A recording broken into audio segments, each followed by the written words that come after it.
my team lost last night in our first conference tournament game to Oakland, the Golden Grizzlies, a team we had dead to rights beaten on Saturday. We never led.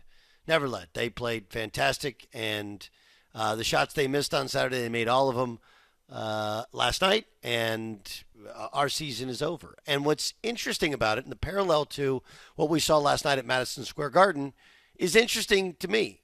And maybe, hopefully, it's interesting to you. Last night, once again, Steph Curry goes in, puts on a show at MSG. This is Shaquille O'Neal after the game. I demand you fans to start putting Steph Curry in that greatest of all time conversation. I played against Mike, played with Kobe, played against and with LeBron. They're all great. But at some point, we're going to have to put Steph Curry in that category. I'm not saying he is, but let's just have the conversation. Like, I like all the internet talk and the barbershop talk, but I ain't never seen nothing like that before, and nobody has. No, I mean, again, but let's not misassociate something we haven't seen before with the greatest we've ever seen. Right? Something we've ever seen before with the greatest. Now, I'll make that parallel in a second to movies. Okay? But what's amazing about this team is, Jimmy Butler adds 19, 4 assists, 4 rebounds. They've lost one game with Jimmy Butler in the lineup. And suddenly the Warriors, much like the Lakers, have new life. And, you look at top the Western Conference, and Oklahoma City continues to dominate. They've won 4 in a row. The Lakers are now in a tie for the 2 seed as they've won 7 in a row. The Nuggets kind of meandering around. The Grizzlies kind of whatever. Houston feels too young. And Golden State right now out of the play-in game and trying to work their way up into, to that 4th or 5th seed variety so that they can avoid maybe the Lakers or the Nuggets. Lakers and Nuggets seems like that would be an incredible conference semifinals. All that doesn't matter. What does matter is this kind of magic of putting a guy in, and sometimes it helps you and sometimes it doesn't, especially immediately. Like you look at the Lakers. Remember, immediately when they first put Luka in, they lost a couple in a row. Now it's humming. Again, the only parallel I can make was last night. I'm down 3 starters, and, my best player, Anthony Roy, he warmed up, but he was not ready. He was, maybe I'll try and go Thursday. I'm not ready, coach. Okay. Preston Rudinger, my starting point guard, has a torn oblique. So they didn't even think if he took a shot, like he was willing to take a shot, but he's like, I can't move. I have a torn oblique. And so we did use Yonatan Levy, who's our 6'8", 6'9" center, who he didn't play Saturday. He's played kind of sparingly. He had a broken nose, concussion, and had previously had strep and the flu, which had all affected him. But sometimes you add guys and it takes a while to click.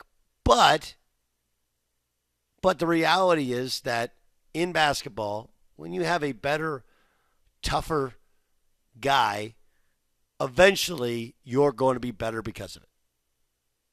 Now, it stands to be seen what the Lakers' upside in the playoffs are. Remember, the regular season far more offensive-minded, whereas the playoffs are more defensive-minded. And I know you think that the Warriors are simply an offensive team, but when they won their first 2 titles, they were the best defensive team in the league in terms of defensive analytics. When they had KD, the third title around, the third of those titles, they weren't as good. The second and third, they weren't as good. First year, they were the best team defensively in the entire league.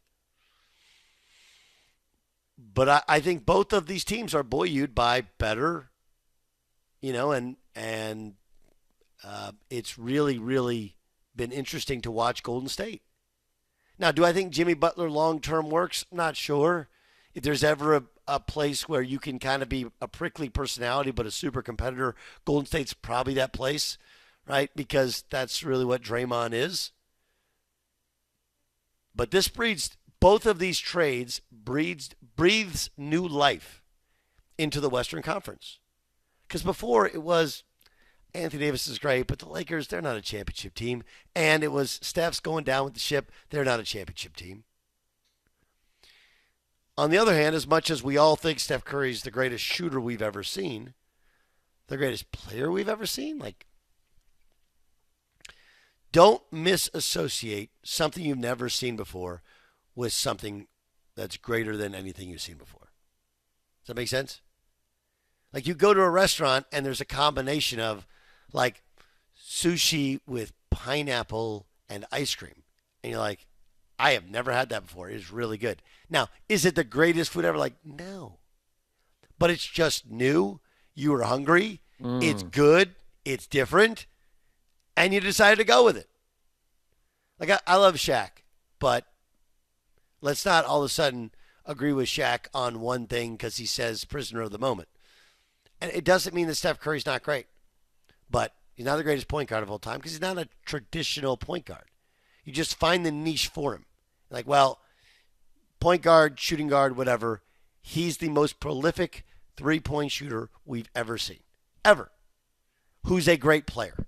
Does that make sense? Okay, so it's like, are there better dunkers than Vince Carter? Yeah, Aaron Gordon's dunks in the dunk contest are probably better. But Vince Carter and Michael Jordan are the two best dunkers for being great players. Obviously, Jordan a greater player, but that's where Vince Carter was a perennial all-star, and he was an all-time great dunker, probably the best in-game dunker there was. Steph Curry, greatest shooter we've ever seen, regardless of position, in terms of volume and accuracy, off the dribble, off the catch. He's ridiculous. We have never seen any of that before. And as a shooter, he's the greatest shooter who is a great player. Right? That's how you characterize Steph Curry. He's the greatest shooter who's also a great player. Are there better shooters in the NBA? Like, again, I don't know the metrics, but I think it'd be interesting if you said, okay, well, who's the best shooter in the NBA? You go simply by three-pointers made, it's Steph Curry, but three-point percentage, that's Luke Kennard. Luke Kennard, Taurean Prince, Nikola Jokic. Did you know Jokic shoots 44%? Right? So if you said, hey, Luke Kennard makes 2 of 4.5, or maybe even Zach LaVine. Zach LaVine shooting 43.6%. Those guys may be better shooters. Luke Kennard's a better specialist. Ty Jerome, who's had an unbelievable resurgence this year, a better specialist. Keon Ellis, a specialist. Karl Anthony and Nikola Jokic, those are the two best big guys shooters. Does that mean they're the best shooters we've ever seen? No. Steph Curry's the best great player we've ever seen that's a great shooter.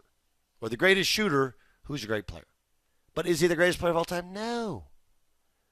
You can't be the greatest player of all time, and we have to hide you on defense for the better part of your career. And he fights, and he's done enough, and he's won 3 titles, and he's won a Finals MVP, and he's won a unanimous MVP, and he's great. But nobody would really take him ahead of Michael Jordan or LeBron James in terms of impact to the game, or Larry Bird or Magic Johnson. They wouldn't. They just wouldn't. It doesn't mean that he's not an all-time great. It doesn't mean that he's not the greatest shooting great player that has ever played. But greatest player of all time, like, no one really thinks that, right?